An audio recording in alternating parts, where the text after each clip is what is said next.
Good morning, students. Today we are discuss about networking basics. When PCs first appeared in businesses, software programs were designed for a single user. As computers spread throughout business, developers began offering complex software designed for multiple users. Many organizations quickly learned the importance of connecting PCs. Data communications, the electronic transfer of information between computers, become major focus of computer industry. During the past decade, networking technology has become the most explosive area of growth in the entire computer industry. The demand for larger and faster high capacity networks has increased as business have realized the value of networking their computer systems. First of all, networks come in many varieties. When most people think of network, they imagine several computers in a single location sharing documents and devices such as printers. But a network can include all the computers and devices in a department or a building or multiple buildings spread over a wide geographic area such as a city or even a country. By interconnecting many individual networks into massive single network, people around the world can share information as through they were across the hall from another. The information they share can be much more than text documents. Many networks carry voice, audio, and video traffic, enabling video conferencing and types of collaborations that were not possible just a few years ago. The Internet is an example of one such network and is possible the single largest network in existence today. The main objectives of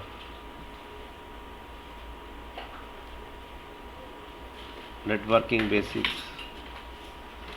Main objectives are identify at least three benefits of using a network, difference between LANs and WANs. These are the main objectives we are learn in this chapter. First of all, network definition. What is a network? A network is a set of technologies. A network is a set of technologies including hardware, software, and multimedia that can be used to connect computers together, enabling them to communicate, exchange information, and share resources in real time.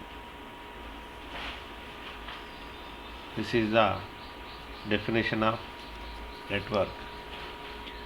Once again, I repeat, a network is a set of technologies including hardware, software, and multimedia that can be used to connect computers together.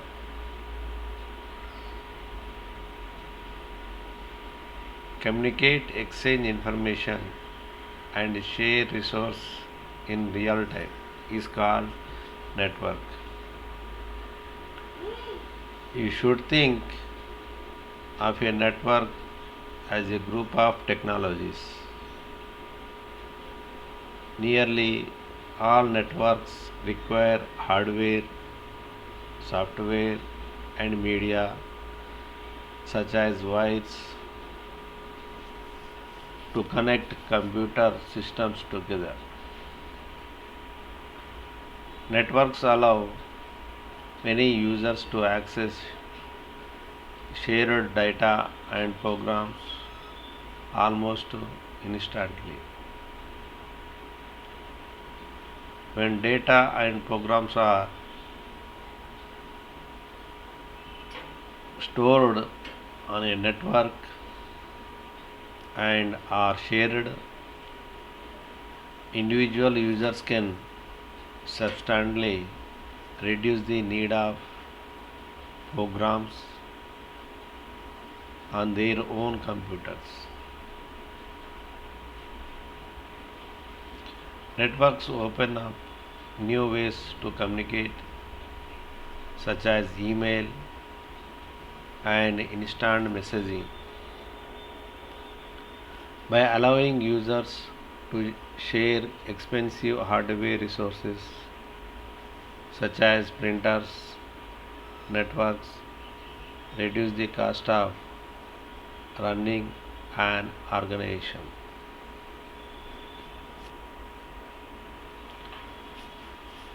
Simultaneous access to data.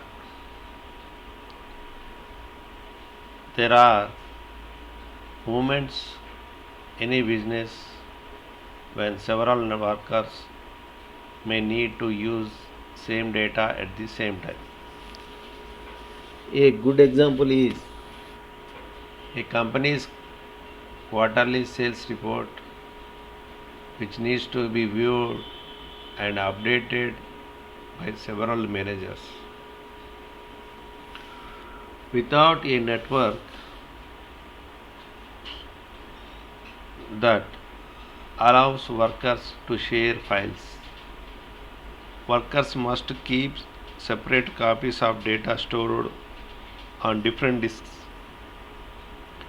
by each worker who accesses that data. When the data is modified on one computer, data on the other computers become outdated. It becomes difficult to determine which copy of the data is the most current. Companies can solve this problem by storing commonly used data at a central location, usually on a network server, is also called a server. A network server is a central computer with a large storage device and other resources that all users can share. You learn about the kinds of computers that can function as network servers in previous chapter.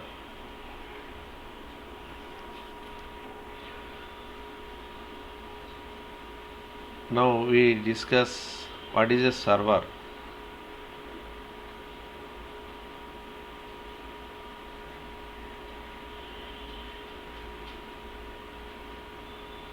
Companies can solve this problem by storing commonly used data at a central location, usually network server.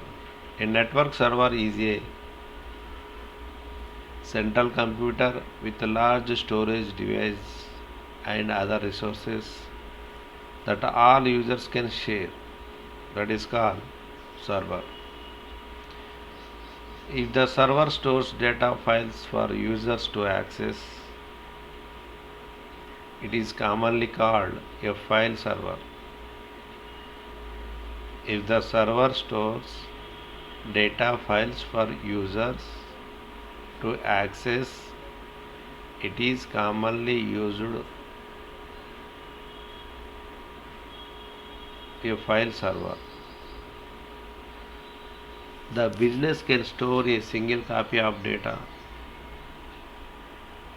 file on the server that employees can access whenever they want.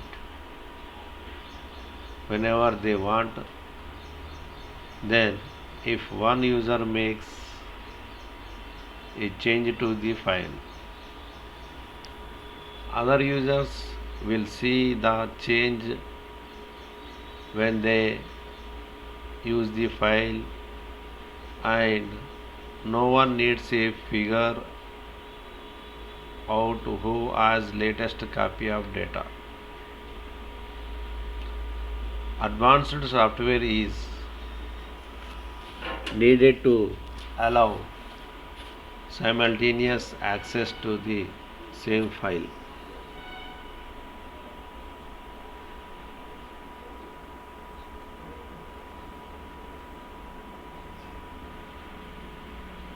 In addition to using many of the same data files, most office workers also use the same programs. In an environment where PCs are not networked, a separate copy of each program must be installed on every computer. The setup can be costly for two reasons.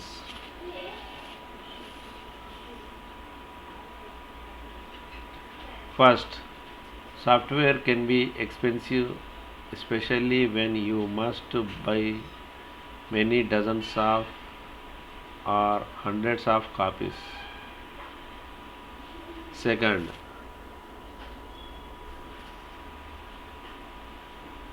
installing and configuring a program on many different computers can take a lot of time and labor, and maintenance many separate installation of a program is ongoing expensive.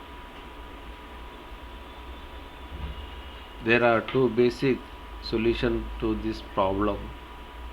One is site license and another one is network versions.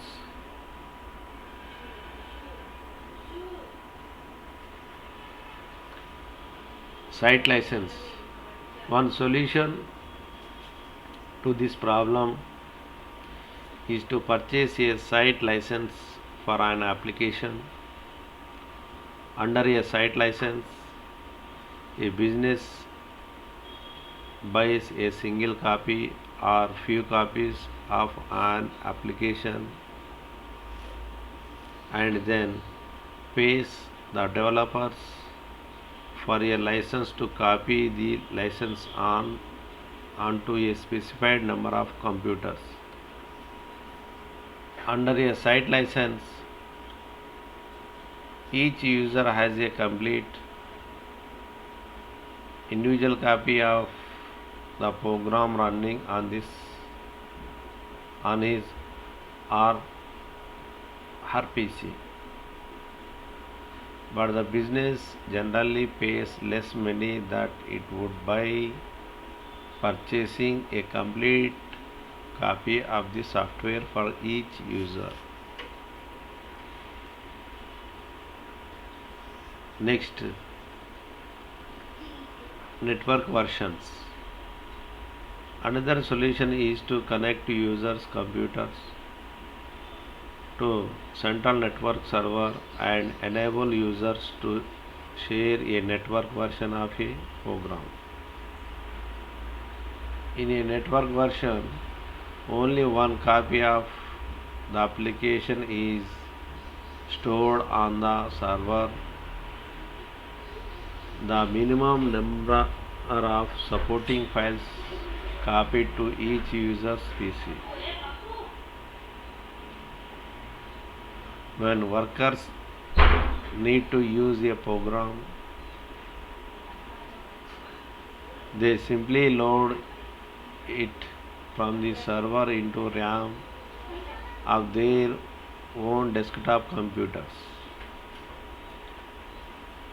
There are trade-offs with placing applications on a centrally located server. In some networks and with certain types of programs, the user's computer handles all the processing tasks required by the application, even though the application's core files are stored on the network.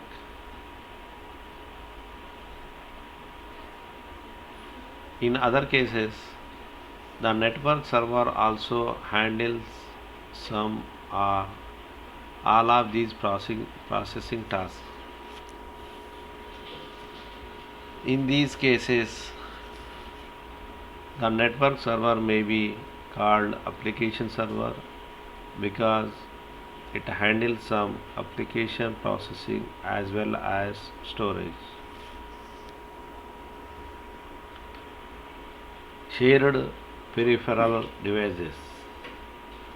The ability to share peripheral devices, especially expensive ones such as high volume laser printers, which can cost thousands of dollars. The ability to share peripheral devices is one of the best reasons for small businesses to set up a network. Although printers are more affordable than they were few years ago, it is still too expensive to provide every worker with a personal printer. Aside from the cost of buying multiple printers and maintenance contracts and supplies increase the total cost of ownership.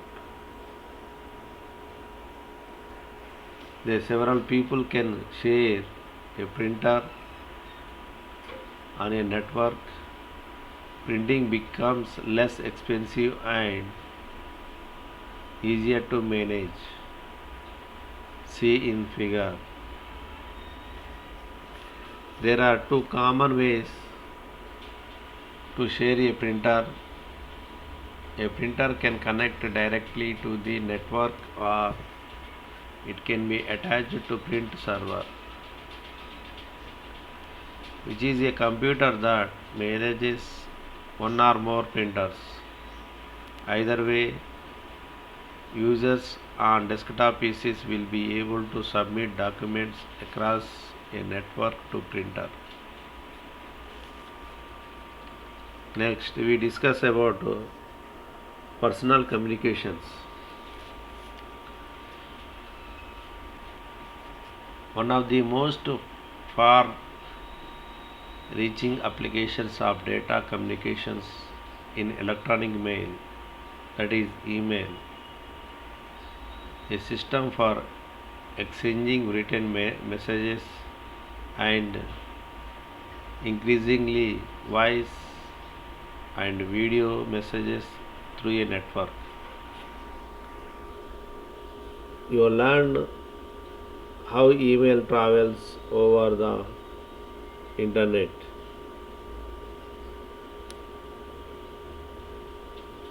An email system in a company's network functions in much the same way. Such systems may be purely internal, but many companies connect their private networks to the internet so workers can send messages to and receive messages across the internet from people outside the company's network. In addition, email, the spread of networking technology is adding to the popularity teleconfiguration. A teleconference is any kind of multi-way communication carried out in real time using telecommunications or computer networks and equipment. In a teleconference, audio and video signals travel across a local area network through the use of cables and switches or cross networks internet connections to remote sites located throughout the world. Subcategories of teleconfiguration conferencing include video conferencing, audio conferencing, data configuration.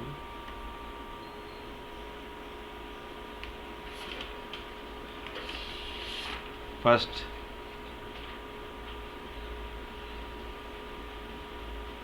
video conferencing. Video conferencing enables real-time communication over a distance by allowing people at two or more sites to communicate with each other by seeing a video picture of the people at other sites. Each site has one or more cameras, microphones, loudspeakers, and monitors, as well as CODEC, compressor or decompressor, which process the audio and video. It aims to create a sense of a person at a distant site appearing to be there in the same room, an effect that has been called virtual presence. Audio conferencing. Audio conferencing provides an audio link similar to that of conventional telephone, except that it offers much higher quality audio and enables more than two sides to be linked together. Using hands-free audio units with sensitive microphones and sophisticated echo cancellation software, audio conferencing enables communication between groups of participants. Next, another conferencing, data conferencing. Data conferencing enables participants at two or more sites to have a shared workplace on their computer desktops. This might be shared whiteboard where they can draw, write, or import and manipulate images collaboratively in real time. Or it might be application sharing where a PC of software can be run and controlled by both users.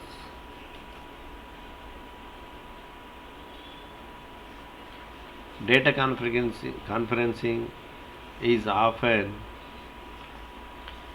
used in conjunction with video or audio conferencing and can be useful when users at different sites want to work together on documents. Another developing area of integrated communication is Voice over Internet Protocol. Another developing area of integrated communication is Voice over Internet Protocol. Voice over Internet Protocol systems bypass the need for cost of regular telephone service by using the company's internal network to send and receive phone calls.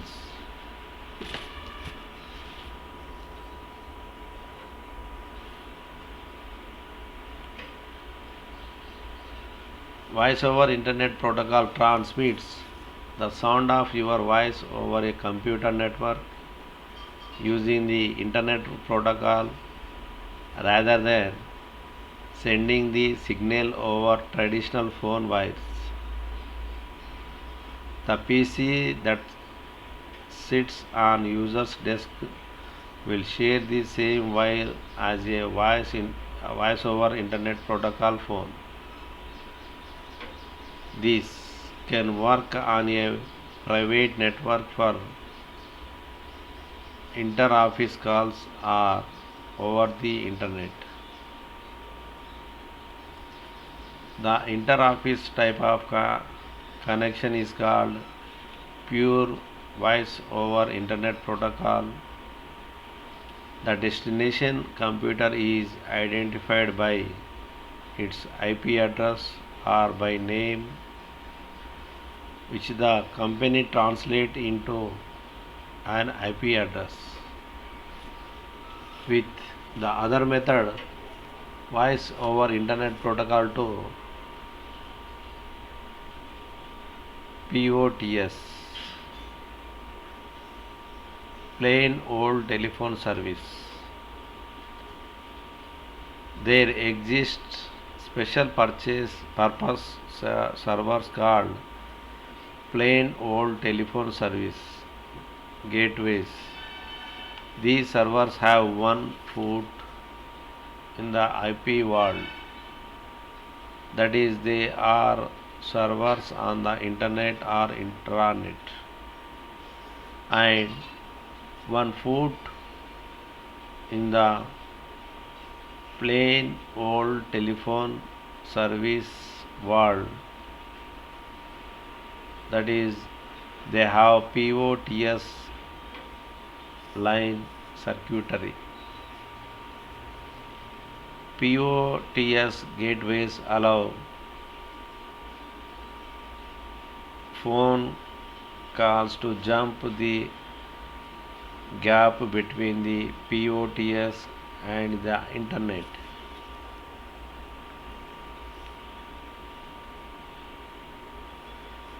Easier data backup.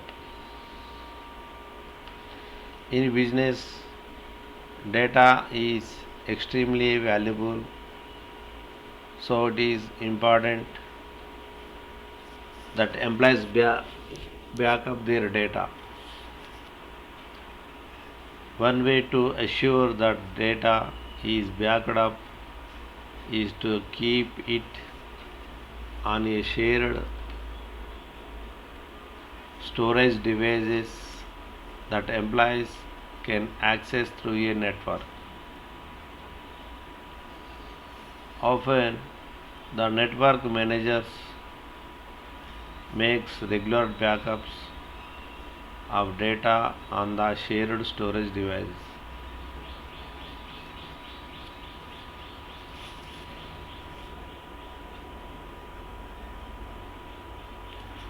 Managers also can use special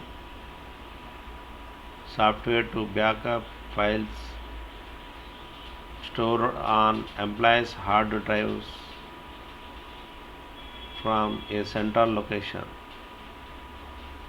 With this method, files do not have to be copied to the server before they can be backed up. This is the definition of networks.